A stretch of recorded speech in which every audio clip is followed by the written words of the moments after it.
Hey, on this episode of the CJ Sweat Show, I'm joined by my friend Ben King as we will break down the NFL Draft. It is NFL Draft Preview Day. NFL Draft is on Thursday. We're recording this on a Saturday morning. We are your home for everything you love about the NFL Draft, and we start right now. I'm not bringing the bias here. You are. What'd they do up there? Brainwashing? Hey, it's not my fault that your team is terrible. Let me explain. No, there is too much. Let me sum up. This is just the honest. I'm sorry if it hurts. Oh wait, I'm not really sorry. Put that coffee down.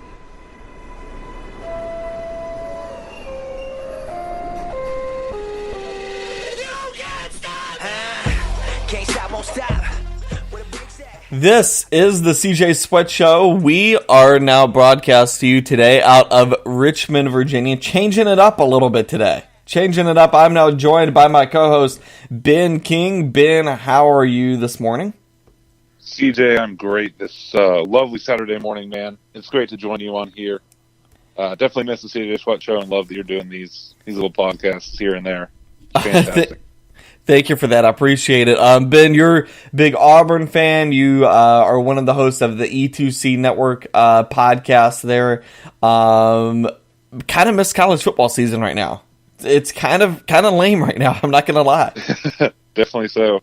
And it's weird because every year as I go through the draft, I always go based off of what I experienced in the college season prior.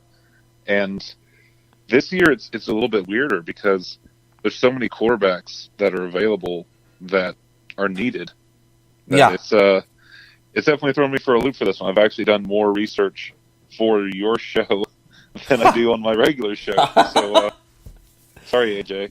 But well, hey, I won't share that with AJ if you don't.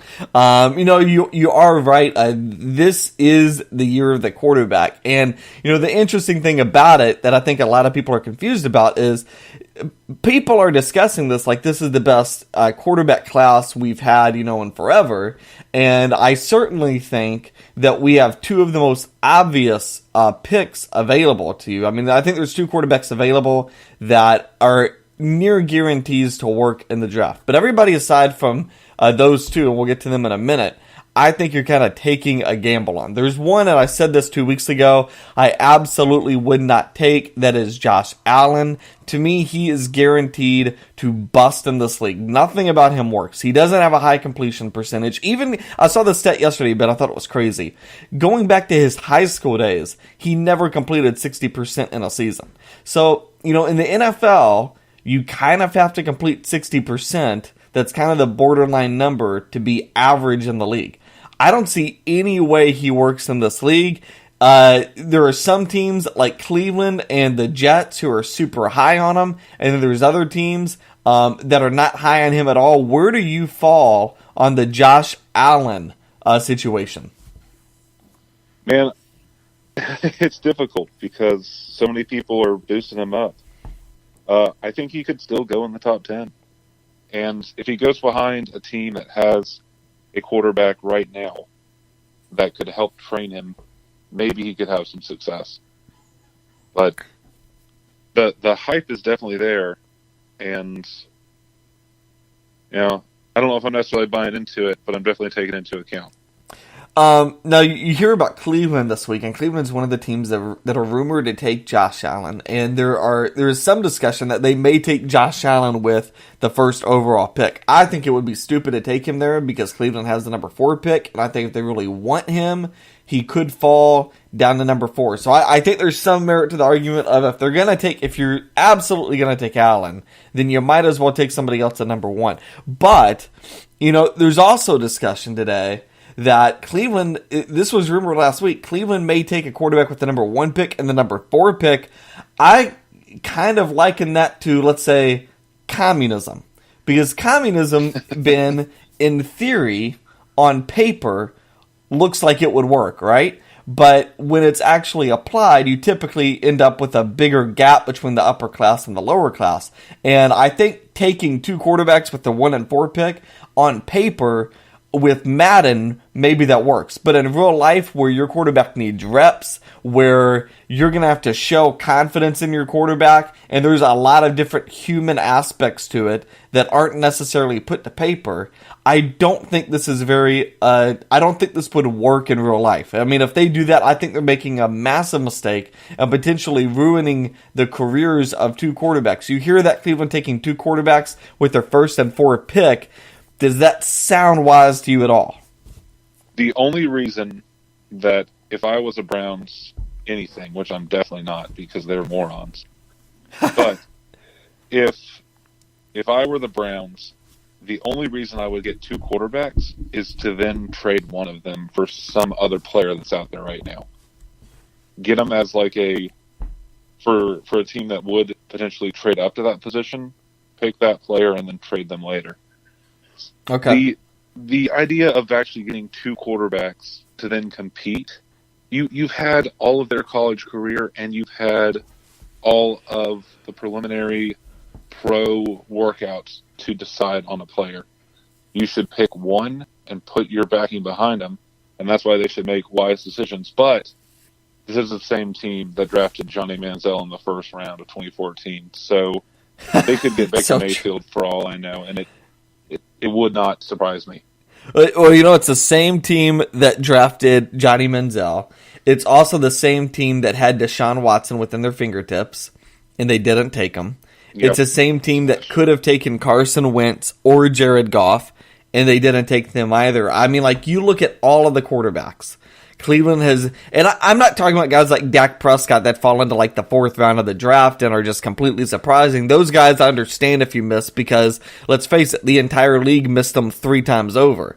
But when you look at a guy like Deshaun Watson, which I said last year, that to me was the only quarterback I felt was guaranteed to work, and then I thought Pat Mahomes had opportunity. But I mean, they took Deshaun Kaiser. It's like you had Deshaun Watson, and instead you waited on Deshaun Kaiser. And to me, that was absolutely the wrong pick. I don't understand Cleveland's thinking sometimes. And if they take Josh Allen, that's the wrong Josh. I mean, it's going to be the second straight year where they take a player with the same name as the player they should have taken. Like, it's bizarre to me. Now, you look at some of these players, and let's get off the most obvious picks real quick. Are there any players right now you think are flying under the radar, nobody's really talking about, but you think they could end up being a very high-producing player? Well, coming from, my background with the Auburn Tigers, we had one of the best running backs that wasn't getting a lot of love last year, Kerryon Johnson. He averaged like 30-plus carries a game, which is insane. And for the games he played in, he was injured a couple of games. And that guy is a workhorse, and for him to be able to carry that load in college, he can definitely carry the load that is needed in a pro league. The thing is that he is being talked about some. Mm-hmm. He'll probably land in the third round, but I definitely think that his pro potential for the future is very, very high. Well, and the interesting thing about some of these running backs, Ben, is like everybody right now is talking about Saquon Barkley, but they are, yeah. The real reason I wouldn't draft Saquon Barkley is because this is one of the deepest running back drafts I can ever remember. And I mean, there's players that will go in the second and third round that are 90% of Saquon Barkley. I mean, that's how good this draft is. And a player like Kerryon Johnson, I mean, that's a guy that's going to play in this league 6 to 8 years and be a very high producing player. So I think that's a great pick. And I know you're an Auburn fan, but I don't even think you're necessarily being a homer here. A guy like that goes, mid to late second round, or even if you were to go in the late first round, that's a very high producing player and probably goes to a team that already has a good offensive line if he's going to go late in a round. Absolutely, man. One of the players I'm looking at, we'll stay in the SEC here. I love Lorenzo Carter out of Georgia. Now, he is projected late first round to early second round. The interesting thing about him is, as a linebacker, he had 4.5 sacks last year, 3 forced fumbles, and he recovered all 3 of those fumbles. He did this playing in the SEC, Ben, which I think has far superior offensive linemen than every conference not named the Big Ten. Carter can either stay at linebacker or he can be moved to an edge rusher, which I think in this league is so vital. I mean, in the NFL, you got to have 3 things. You got to have a quarterback, you got to have an offensive line, and you got to have a pass rush. And I think it is so hard to find good pass rushers that a player like Lorenzo Carter, who seems to me virtually, I think he's got virtual no bust potential. I think he's going to be a great pickup and could end up falling out of the first round into the second round. That's where a team who, like Denver has to use one of their early picks to get a quarterback, they could get a really nice pass rusher in the second round. I love Lorenzo Carter. No, I mean, one of the biggest things is, you need defensive players. You go into the SEC and you go after University of Georgia, Alabama, and then Auburn at this point. We've been cranking out players left and right. You're not going to go wrong with grabbing a defensive guy from one of those teams. Oh, yeah, for sure. No, I completely agree. And I mean, this is the thing. The SEC right now, I mean, Auburn's got a great offensive line. Alabama's got a great offensive line. LSU has a great offensive line. Georgia has one. South Carolina's offensive line is even good. You could go 8 teams deep of good offensive linemen. So the fact that a linebacker came in and had 4.5 sacks and was this disruptive behind the line of scrimmage is huge to me when you were trying to project a player and the possibility of them working in the NFL. He's already faced the same offensive lineman he'll be facing in the NFL. All he needs to do is get in the weight room a little bit, and he'll be really, really good. Now, was there any other player you were looking at maybe flying a little bit under the radar? I've got some really big sleepers if you want to hear some of those. Yeah, give it to me. So one sleeper that I noted was Rock Thomas, who actually used to play for Auburn. And he's on Jacksonville State. He had a stellar career after leaving the SEC, and if we're looking at a deep running back pool, he could fall somewhere in the 3rd or 4th round, but still be fantastic in the pros. Well, and I've watched Rock Thomas play. He played against Liberty a couple of years ago, and Jacksonville, that was a decent Liberty team. Jacksonville State absolutely destroyed them, and it was mostly on the back of Rock Thomas. And it's not just he's a good running back, Ben. They put him in at receiver, they ran Wildcat, and they play him on special teams. They even put him on defense for a couple of plays. This is just one of those kids who he's so incredibly athletic. He can play anywhere on the field and have a huge effect on the game. He's very much Saquon Barkley-esque. Yeah. But very, very under the radar. Well, and I mean, he was at Auburn to start with. Was he starting there at Auburn, or was he expected to start at some point in his career? He transferred before he could. It was during a time where we had 3 players in front of him, and then he left, and then the other 2 players went pro. And so we had to go down to 4th string. Do we know the reason for his transfer? Because I know a lot of these guys will transfer out of FBS into a small school like Jacksonville State, because if they transfer to another FBS school, they have to sit out a year. But if you transfer a division below, you don't have to do that. Do we know why he left? Was it grades? Was it team rule breaking or something like that? No, he didn't leave because he was doing something bad. He just left because he wanted more playing time. So this is a kid given a scholarship by Auburn, one of the premier teams in the SEC. I think he would have been a star player in the SEC, and he went into Jacksonville State, and I mean, he was honestly one of the main reasons that team was as competitive as they were. He also, by the way, a couple years ago when Jacksonville State pushed Auburn around for a full game and went into overtime, if you remember, Ben, he was one of the big players in that game. So I know I love Rock Thomas. The other player I'm looking at that's kind of going under the radar is Sam Hubbard from Ohio State. He is projected to go in the 2nd round, and one of the things I love is he's just a true junior, which is one of the reasons teams are kind of passing on him, is because he's a little young. But he recorded 7 sacks this past year, and the interesting thing is all of his sacks came in the biggest of games. He had 2.5 against USC and 2.5 against Michigan. He had sacks against Indiana and Oklahoma. Oklahoma. If you go and look at Ohio State's schedule, their biggest games of the year, USC, Michigan, Indiana, and Oklahoma. And I know Oklahoma beat them like a drum, but Sam Hubbard was the one highlight in that game. He forced Baker Mayfield out of the pocket multiple times and forced Baker Mayfield to make a lot of uncomfortable throws. Urban Meyer's players, by the way, we know this, Ben, have come into the NFL and done very, very well. I think Sam Hubbard is the next one. If he goes in the second round and he goes to a team that already has a good edge rusher on the other end of the field, I think Sam Hubbard's got a bright future in this league. That's the SEC of the North is basically in one of the Ohio teams that State, very yeah. well play. Yeah. So same thing there. Just when you play with a team that it produces excellence, your players produce excellence. Yeah. And that's definitely a pool to go after, and Sam Hubbard could be awesome as well. It's big. Agreed. All right, let's get to our mock draft.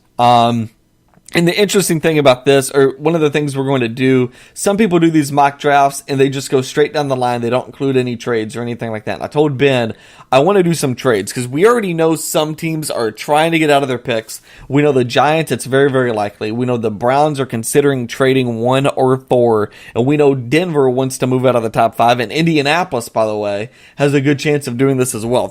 I think, in these top 10 picks, Ben, there's going to be a lot of action. And one of the things I've always said about the NFL draft, and I don't know if you're the same way, the draft is my favorite sporting event of the year. I like it better than the Super Bowl. I like it better than March Madness. I like it better than the college football playoff. The NFL draft to me is my favorite. But I will watch, typically, in any given year, I will watch day 1, day 2, and definitely day 3. I never tune out day 3 of the NFL draft because there's so much action going on. But this is one of those years where, honestly, the first day and the second day are truly going to be the most entertaining days of the draft. And the top 10 picks, because of all of these trades we could have happen, is really where it's going to get entertaining. So let's get to it. First pick, Ben, I'll let you go first. Cleveland on the clock. Who do they take with the number 1 overall pick, or do they trade? So they definitely take a pick. They're picking a quarterback. They need a good quarterback. I've seen so many people say Josh Allen is going number 1. Yeah. And it doesn't make a lot of sense, but because it's the Browns, I could totally see it. And I don't want to pick him as number 1. Are we doing what we think will happen? Yeah, what we think will happen. Josh Allen is going number 1. Oh, no. No. Yep. That's the Browns pick. They started off bad. Well, here's my thinking on this, and I'm just going to go and tell you, I'm giving the Browns a lot of credit here. I don't think if you actually wanted Josh Allen, okay, you've got the number 1 pick, all right? Literally, unless you trade out of it, you can pick whoever you want at number 1, okay? So my theory on this is you would never truly want to know or truly need to release the person you're actually wanting to take, okay? So why would you rumor the fact that you're going to take Josh Allen number 1? It's because you want people to think Sam Darnold is going to be available, and you want somebody to try and make a desperate move, hopefully somebody in your division or somebody you're going to play constantly, to make a desperate move to acquire a player they can't take. That's my only thinking with the reason they would throw that rumor out there. They've not really said anything about Sam Darnold, and if you look at the tape and you read the scouting reports, Sam Darnold makes the absolute most sense. There is nobody in this draft really that is a better fit for Cleveland as far as what they actually need. I think Sam Darnold's going to be great in the NFL, and I think Cleveland takes him at number 1. All right, Giants are on the clock with number 2. Where do you see them going with this pick, Ben? So I definitely think they could trade, but I'm going to stick with them staying, and they're going to get the most touted running back, maybe not the best running back, Saquon Barkley. Okay, so you have the Giants taking Saquon Barkley. Yep. Here's my thinking with that. And I think you're onto something, Ben. I think there's a very good chance the Giants take Saquon Barkley. I think if they do, though, it's a massive mistake because, as you and I have talked about, you can find 90% of Saquon Barkley later on in the draft. So why would you take him with the number 2 overall pick? You could trade out of that pick, and as long as Cleveland doesn't take a non-quarterback with the first overall pick, your number 2 pick is going to have a ton of value. So you can really get out of that number 2 pick if you need to. I think there's a good chance they take Saquon Barkley. But I think the Giants are going to trade because I think there's one team that's going to give them trade they absolutely can't refuse. I think that team is the Buffalo Bills, who have 2 first-round picks. I think the Bills will give them both of those first-round picks and potentially another pick. And I think they're going to move into the second pick. And again, I've got Sam Darnold going number 1 overall. So I think going number 2, the Buffalo Bills will take Josh Allen. Now, I love Josh Rosen, but I don't think Rosen would be a good fit in cold, windy Buffalo. And although I don't think Josh Allen is will be a great quarterback in this league, I think if he can get 2 to 3 years under his belt, he's going to be given a chance that can work. And he is a strong arm quarterback. He is not injury prone whatsoever. I think he can go into Buffalo, and if he can learn the game and find out how to be accurate while he's taking 2 to 3 years of just learning, then I think he could work. Buffalo Bills will trade up and acquire Josh Allen. All right, number 3, New York Jets, Ben. Where do they go? So New York Jets, they also need a quarterback. And yes. It's between Baker Mayfield, and since Sam Darnold is still on the board, Sam Darnold is the top. So Jets can't pass on that, and they grab Sam Darnold. Wow, so you got Sam Darnold going number 3 to the New York Jets. I'm going to go quarterback here as well. I'm going to go Josh Rosen. Now, I love Sam Darnold. I think Josh Rosen, I like Josh Rosen a bit better than Sam Darnold, and my thinking on this, Ben, has been Josh Rosen, I think, is more of a guarantee to work in the NFL. I think Josh Rosen could have started and won 7 to 8 games last year in the NFL, depending on the team. I think this year he comes in, he's so good. He throws such a beautiful ball. If he ends up with the right team, he's going to be really, really good. I think Sam Darnold will be gone at this point. Now, if he's available, like your draft is going, then I definitely think the Jets will swing on Sam Darnold. But I've got the Jets going with Josh Rosen. I think at this point he will be the best quarterback available. I don't think Sam Darnold will slip out of the top 2 picks. I've got Josh Rosen going number 3. All right, Browns back on the clock here with the number 4 pick. Do we finally have a trade here, Ben? We do. We have a trade, and it's the Buffalo Bills. Okay, so there you go. And because the other 2 are gone, Buffalo Bills grab Baker Mayfield. Okay, so the Bills would grab Baker Mayfield. Now, that I think is interesting. I don't think Baker Mayfield works in this draft. I think there's been I gotta say, I've had a lot of concerns with Baker Mayfield, and I know he was good last year, but I feel like, okay, he's the oldest quarterback in this draft, and he's the most immature. That, to me, is like a big concern. Very much so. If you look at his off-field issues, that definitely raises a really big red flag. And the thing is that the Bills need a quarterback. Yes. And they need a winner. And Baker Mayfield has had a ton of success. As much as I've hated it, I hate Oklahoma. Oh, yeah. And he continued to, between a regime change and everything, continued to be an excellent quarterback within that position. Well, he had a lot of success. And I think depending on the team, he could actually come into the NFL in year 1 and year 2.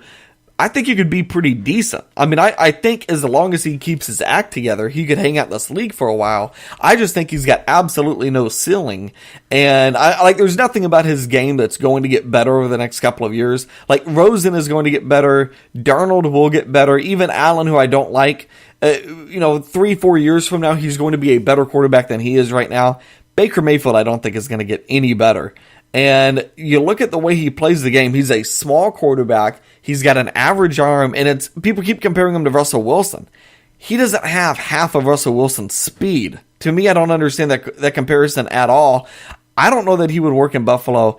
But as you said, if they're at pick 4 and Sam Darnold and Josh Allen are already off the board, that kind of becomes the next logical choice if you're Buffalo. All right, at number 4, I've got Cleveland. I think they will want to trade out of this pick. I don't necessarily think they're going to.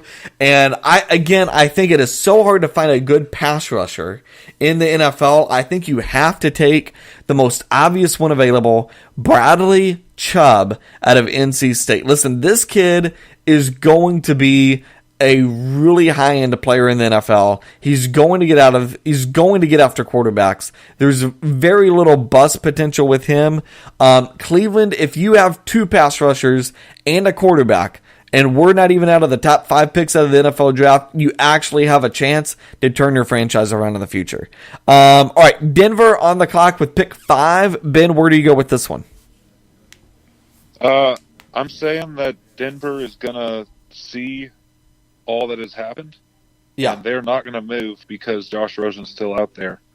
They're grabbing him, snatching him up at number 5. Now, see, I put that out there 2 weeks ago that I thought Josh Rosen would go to Denver. I think if he is available at number 5, I really do think John Elway's going to take a swing at Josh Rosen. And the reason I think that is, I mean, listen, like, they do not look at Case Keenum. I don't think he looks at Case Keenum as the answer to his quarterback's issues. And he also came out just a couple months ago and said, we're not going to stop swinging at quarterback until we hit. He's the one GM that has come out and said, we're going to keep drafting quarterbacks. So I think if Rosen is on the board, I definitely think they will take him at 5. I even think there's potential they would try to trade up to the number 2 pick to acquire him. I just think since they have a capable quarterback, you could probably find value with a different player at number 5. And so since I have Sam Darnold, Josh Rosen, and Josh Allen already off the board at this point, I don't think Denver will take a quarterback. And I don't think they're really going to have much value in trading out of this number 5 pick because 3 quarterbacks will already have gone. So I've got Denver taking running back Saquon Barkley out of Penn State. I would try my best to trade down out of number 5 because I think you can find a really good running back later in the draft. But if you're not getting much value, then taking a running back is not a bad pick either. And if you give a running back to Case Keenum, maybe your offense isn't great, but you can at least, be decent next year in the AFC West. And like Oakland doesn't have a very good run defense. Kansas City doesn't have a very good run defense. I think having a running back could actually provide Denver a lot of value, so I've got them going Saquon Barkley. Colts at number 6. Ben, Colts are trying to trade out of this pick. Do they? You know what? I don't think they do. I think they get stuck with it, and they're looking at 2 different areas. They need to either boost up their O-line or boost up their D-line. And in my draft, because no defensive group has been in anyone besides running backs and quarterbacks at this point, there's a lot of possibility for them. It comes down for me between Quentin Nelson and Bradley Chubb. And I think while the defensive end Bradley Chubb from NC State is probably the better player, they're going to go Quentin Nelson to protect the O-line. Hey, you and I are going to agree on this one. I've got them taking Quentin Nelson as well at number 6. Yeah. Look at that. And here's the thing. Even if Bradley Chubb is available, I think Andrew Luck this past year, I think he and his dad sat down with the Colts GM and the Colts owner, and I think he said, listen, I'll hang out, I'll continue to be nice, but you've got to find me some protection. And I don't think drafting a defensive player, although they do need a good pass rush, I don't think it's going to help because if Andrew gets injured again, we're talking about that could be the end of his career. I mean, he cannot endure another injury. Now, I would prefer they would find a left or right tackle in this draft, but Quentin Nelson is one of the best interior offensive linemen we have seen available in the NFL draft before, and I just don't think they will pass up on a guard this good. I think he will be very, very good at containing a middle linebacker rush or any type of rush up the middle. He's also going to help you get a run game, which Andrew Luck has not ever had since he's been in Indianapolis. He's never had a capable run game. So if Quentin Nelson gives you that, I think he provides tremendous value. So yeah, Ben, you and I are going to agree on this one. Let's move on to number 7, Tampa Bay on the board. Ben, Tampa Bay has a number of needs. What do they fix here, or do they trade out and try and get multiple picks? So they stay, and because Bradley Chubb is still on the board, he's going to Tampa Bay. Okay, so you've got Bradley Chubb going to Tampa Bay. I think that's a great pick. They've got to have a good pass rush. And if you look at the NFC South, you're playing Drew Brees, you're playing Cam Newton, you're playing Matt Ryan. Those are three good quarterbacks, and all of those quarterbacks have one thing in common. If you let them sit in the pocket for more than 2 seconds, they're going to complete a pass. So you've got to get somebody that can rush after him. And I think if Bradley Chubb is on the board for Tampa Bay, they've got to go after him. I think that is an absolute fantastic pick. Ben, I've got Tampa Bay trying to upgrade their secondary because I think Bradley Chubb will be off the board by this point. I've got them going with Denzel Ward. So this would be another Ohio State player that I really, really like. He's a cornerback. He is a fantastic cornerback in this league. I mean, you're getting a player who will come in and be just as effective as a Josh Norman. He can play slot corner if you need to and help contain those small passes. Or he can come in and, I mean, he can go toe-to-toe with any good receiver. I mean, he can go right next to Julio Jones and take him out of a game. Denzel Ward, I think, is going to be a fantastic player in the NFL. That's why I've got Tampa Bay going. All right, number 8, Chicago Bears. A lot of interesting options the Bears could go with that 8 pick. Where do you have them going? I think the Bears need a linebacker. Yeah. And apparently the Hokies have a pretty good one. Yeah, they do. And as much as it pains me to put a Hokie in the top 10, I'm saying Tremaine Edwards going to the Bears. The Bears. Yeah, Edmonds is a great player, and Ben, you and I have agreement here again on the 8 pick. I've got the Bears taking Tremaine Edmonds. This was one of the picks I had 2 weeks ago. I'm not going to move off of it. Listen, the Bears like good linebackers. They have always had an elite linebacker. Ever since I've been alive, they've had a really good linebacker. Now, a good portion of that was Brian Urlacher. But now Tremaine Edmonds is available. He is so capable of doing so many different things. He's one of the linebackers available that you don't have to pick and let him play just against the pass or just against the run. He is equally good at stopping both, disrupting both. He caused multiple problems for a bunch of really good ACC teams this year. I think he can go into Chicago, be effective right away. He can get after the quarterback if you need him to. Yeah, I love Tremaine Edmonds going number 8 there to the Bears. All right, number 9, a team that needs a lot of different players, but they at least have their quarterback answered. San Francisco 49ers. Ben, I think there's a good possibility the 49ers will trade out of this pick, potentially trade with New England, who gave them Jimmy Garoppolo last year. Where do you have San Francisco doing with the number 9 pick?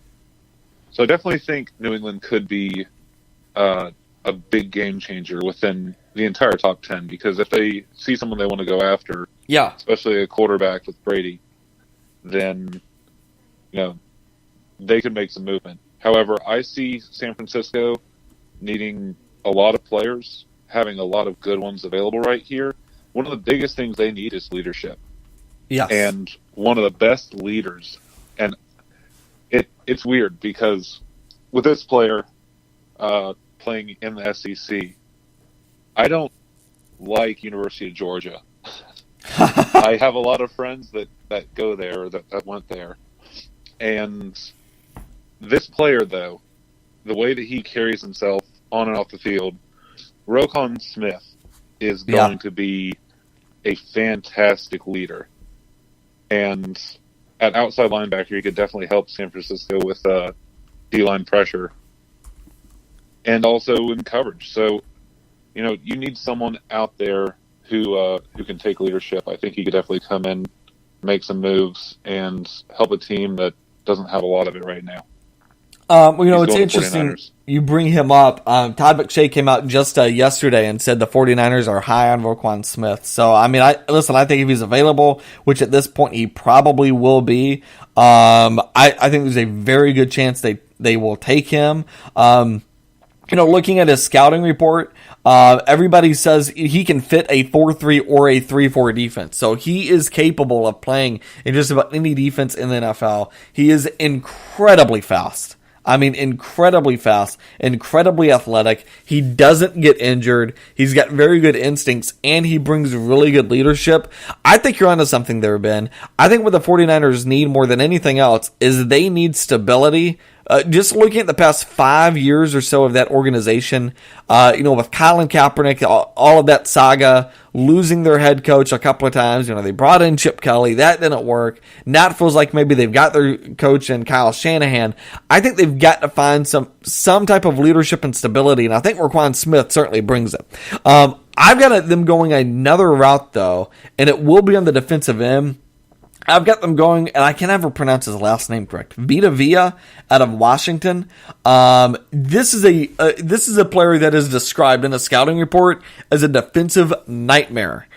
He is all over the field. He can pass rush. He can play in coverage. He can play against the run. He just does so many different things well on the defensive side. And I think he would give a team like the Rams, who, by the way, went out and spent a lot of money to acquire offensive talent. I think he could give the Rams headaches. I think he would give Russell Wilson headaches. And he's great against quarterbacks that like to move out of the pocket. So this player to me is the one player who I think would be a nightmare for Russell Wilson, who doesn't have a good offensive line. And I think the 49ers, just if anything, to get in front of Seattle, would take a player like Vita Vea or Roquan Smith. I've got them going Vita Vea at number 9. All right, we're going to finish our top 10 mock draft. Raiders at number 10. Ben, what do the Raiders do? They've got a lot of needs. Raiders see a fantastic player that plays across the state from Auburn. And if you've seen Minkah Fitzpatrick play, you know that boy can ball. And they see him up there still on the board and go after Minkah. The thing about Minkah is he's officially a defensive back, but he can really play anywhere. Yeah. And he's got so much versatility, and he's a game changer. And I hate that. And I'm so glad he's gone from Alabama. But, Oakland is kind of a sucky place for him to go. However, I think they could definitely use him, and he could have a great career there. When he's 6'1", 200. I mean, it's not like Doesn't matter. He's a beast. Yeah. No. You're absolutely right. I mean, people are looking at him like, oh, he's too short to play linebacker. No, he can get after he can do just about anything. You put him at cornerback, you can put him at safety, you can put him at linebacker. He can do a number of different things in the NFL. I tell you who he kind of reminds me of, Ben. Kind of reminds me of like Troy Polamalu. Because every time I turned on an Alabama game, past couple of years, it's like he is always in the air. Like, I don't know how to describe it, but it's like he's always off of his feet going right at the ball. I've never seen another player do that besides Troy Polamalu. And I don't like doing comparisons, but I think if you're going to do one, Minkah Fitzpatrick sure does remind me a lot of Troy Polamalu. And Ben, you and I have agreement here again at number 10. I have the Raiders taking Minkah Fitzpatrick. It's interesting we have so much agreement in the last 5 picks of the draft versus the first 5 picks.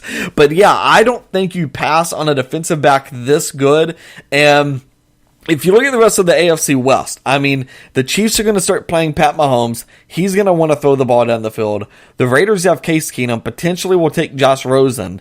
Either one of those guys, you can cause a lot of headaches for with a good defensive back. And the Chargers have Phillip Rivers. I think Minkah Fitzpatrick is a great fit against any of those 3 teams.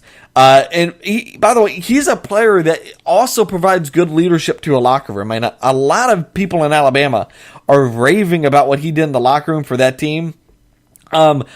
I think he's an exceptional player, and if he's available at number 10, I just don't think you pass on a player like that. It's not like they're going to find an elite edge rusher right here at this pick. It's not like there's going to be an elite receiver available to them. I mean, Calvin Ridley's okay.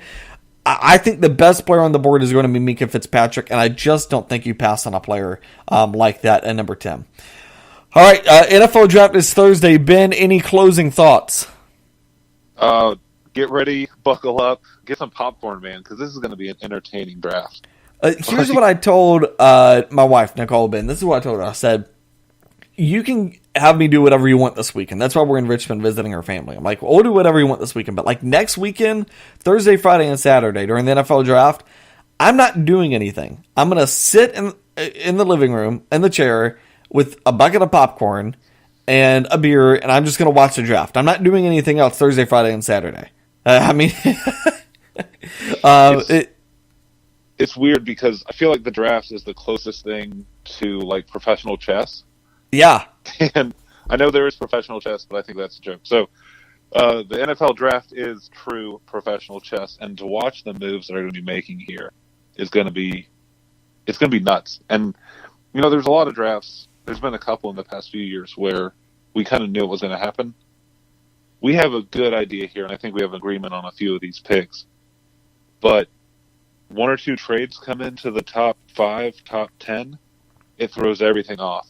Oh, yeah. You're starting over, and that's the crazy part. And that's kind of what I'm looking for this year. Well, and I mean, here's the thing. Like at number, I would just start off with the first pick. All right, if Cleveland takes Josh Allen number 1, the Giants pick at number 2, their phone will be ringing off the hook. I mean, it's going to be absolutely absurd if Cleveland takes Josh Allen at number 1. That's why I've got them taking Sam Darnold, is because I just don't think you're going to have that type of chaos. But I mean, you could have that literally at number 1, or if the Giants decide to take Saquon Barkley at number 2, then all of a sudden what the Jets do at number 3 becomes incredibly interesting. So I mean, this is going to be one of those things where Thursday night, it's just going to be an absolute wild ride. And I mean, like last year was not expected to be a great first night, but we had a big trade early on, and jaws were already dropping early in that one. And this one, we haven't even gotten to the start of the draft, and we know it's going to be incredibly interesting. So, I mean, you could have first, second, third pick. Things could be thrown off. The draft could go absolutely insane. I think it's going to be a really fun night Thursday. And Friday, second and third round, I think is going to be interesting as well. All right, Ben, thank you for joining us. All right, so where can people find E2C Network if they want to listen to more of you? We have e2cnetwork.com and E2C Network on Twitter. Just look us up. A series of shows. I'm specifically on our football show. That is No Huddle.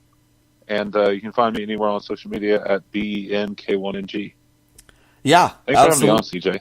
Yeah, no, absolutely. It's good having you on. And don't forget, people, go to the other podcasts I do. You can find in iTunes, Virginia Sports Report. You can also visit us online, virginiasportsreport.com. We did publish a story a couple of weeks ago on University of Richmond quarterback Kyle Lauletta, can never pronounce his name correctly, and where we think he might go in the NFL draft and where he would be a good fit for. We also recorded an episode this past week. I would advise that you don't listen to that particular episode because of all the issues we have had. We did fire our webcam. Our webcam has been cut from the team. He will no longer be with us during any more of our podcast. And we cut our producer, who was absolutely no one. So we'll have a new producer the next time we have a podcast. So please go visit us there at virginiasportsreport.com. Thank you guys for listening to us. This is the CJ Sweat Show. Have a good day.